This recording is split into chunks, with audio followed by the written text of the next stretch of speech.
آج کی اس ویڈیو میں ہم عثمانی خاندان کی اس درد بھری کہانی کے بارے میں بات کریں گے کہ جس درد بھری کہانی کا آغاز ہوا تھا آج سے لگ بھگ 100 سال پہلے، اس وقت کہ جب سلطنت عثمانیہ کو پوری طرح سے ختم کر دیا گیا تھا۔ 3 مارچ 1924 یہ اتہاس کا وہ کالا دن تھا کہ جب ترکی میں بننے والی نئی سرکار نے سلطنت عثمانیہ کے خاندان کے لیے جلاوطنی کا آرڈر جاری کیا تھا۔ جلاوطنی کا مطلب اگر آپ لوگ نہیں جانتے ہیں تو میں آپ کو بتا دوں کہ اس کا مطلب ہوتا ہے کہ کسی بھی انسان کو اس کے اپنے ہی دیش سے باہر نکال دینا۔ مثال کے طور پر ہمارے دیش بھارت کے اتہاس میں بھی 1857 میں جب جنگ آزادی کی شروعات ہوئی تھی تو انگریزوں نے سب سے پہلے مغل سلطنت کے آخری بادشاہ یعنی بہادر شاہ ظفر کی جلاوطنی کا آرڈر جاری کیا تھا اور ان کو ہمیشہ ہمیشہ کے لیے اپنے ہی ملک بھارت سے باہر نکال کر رنگون میں زندگی گزارنے کا آرڈر دیا تھا۔ یہ عام طور پر کسی بھی حکومت یا کسی بھی سرکار کی طرف سے اس وقت ہی کیا جاتا ہے اور اس انسان کے ساتھ ہی کیا جاتا ہے کہ جس کے بارے میں اس سرکار کو یہ ڈر ہو کہ دیش کی جنتا اس کے ساتھ مل کر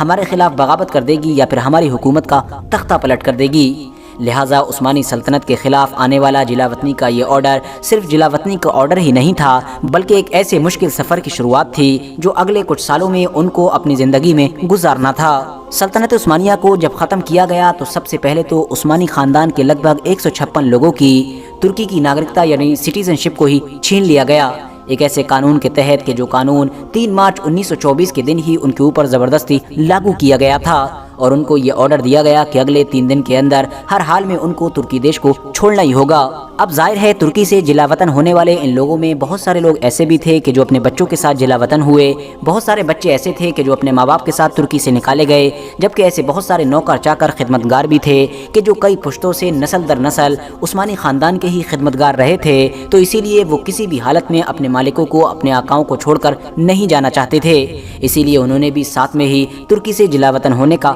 فیصلہ کیا اور اس طرح سے اب یہ 156 لوگوں کا آنکڑا سینکڑوں لوگوں میں بدل چکا تھا۔ ٹائم ٹو ٹائم بنائے گئے اس قانون کے تحت ان لوگوں کا ترکی دیش واپس آنا تو دور بلکہ ان کو کسی اور دیش جاتے وقت ترکی سے گزرنے تک کی اجازت نہیں تھی۔ اتنا ہی نہیں، ان کو فوراً یہ آرڈر بھی دیا گیا تھا کہ یہ اپنے تمام اثاثے یعنی تمام پراپرٹی اور اس طرح کی چیزیں گورنمنٹ کے حوالے کر دے ورنہ گورنمنٹ خود زبردستی ضبط کر لے گی۔ یہ تو کہانی تھی عثمانی خاندان کے عام لوگوں کی، اور جہاں تک معاملہ ہے سلطنت عثمانیہ کے آخری سلطان یعنی محمد 6 کا، تو ان کو تو پہلے ہی یعنی سن 1922 میں خفیہ طور پر برطانیہ کے ایک جنگی جہاز کے ذریعے سے استنبول سے مالٹا بھیج دیا گیا تھا۔ بعد میں وہ شریف مکہ کی دعوت پر کچھ وقت کے لیے مکہ بھی گئے اور اس کے بعد ان کا یہ طویل اور مشکل سفر 4 سال کے بعد یعنی 1926 میں اٹلی میں جا کر ختم ہو گیا تھا، کیونکہ وہاں پر جا کر ہی ان کی وفات ہو گئی تھی۔ سلطنت عثمانیہ کے آخری سلطان کی جب اٹلی میں وفات ہوئی تھی تو اٹلی کا جو چرچ تھا جس کی کسٹڈی میں آخری سلطان کی باڈی تھی،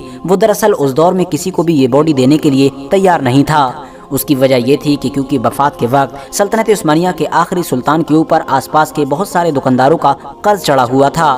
جبکہ سلطان کی جیب میں صرف اور صرف 17 ٹرکش لیرہ ہی موجود تھے۔ آخرکار مسلمانوں نے آپس میں چندہ کر کے ان سبھی لوگوں کا قرض اتارا، اس کے بعد چرچ سے وہ باڈی حاصل کر کے ملک شام یعنی سیریا کی طرف بھیجی گئی اور سیریا میں موجود سلطان سلیم اول مسجد کے برابر میں جو باغیچہ ہے اس میں ہی ان کو دفنا دیا گیا۔ سلطنت عثمانیہ کے آخری سلطان جب اپنا آخری وقت اٹلی میں گزار رہے تھے تو ان کی مالی مدد کرنے کے لیے اٹلی کے حکمران کی طرف سے بھی ان کو آفر دیا گیا تھا، مگر سلطان محمد 6 نے اس آفر کو ٹھکرا دیا تھا۔ اسکرین پر نظر آنے والی یہ جو عمارت ہے یہ دراصل اٹلی کے علاقے سین ریمو کی وہی عمارت ہے کہ جس میں سلطنت عثمانیہ کے آخری سلطان نے اپنا آخری دور گزارا تھا، مگر آج کے دور میں شاید ہی کوئی انسان اس بارے میں جانتا ہے، بلکہ اس عمارت کو تو اب ایک جوئے کے اڈے میں بدل دیا گیا ہے۔ ورتھ نوٹسنگ بات تو یہ ہے کہ سلطنت عثمانیہ میں عورتوں کو حکومت کرنے کا اختیار نہیں دیا گیا تھا، مگر اس کے باوجود بھی جب جلاوطنی کا معاملہ آیا یعنی ترکی سے باہر نکالنے کا معاملہ، تو اس نئی حکومت نے صرف مردوں کو ہی نہیں بلکہ عورتوں اور بچوں کو بھی نہیں بخشا،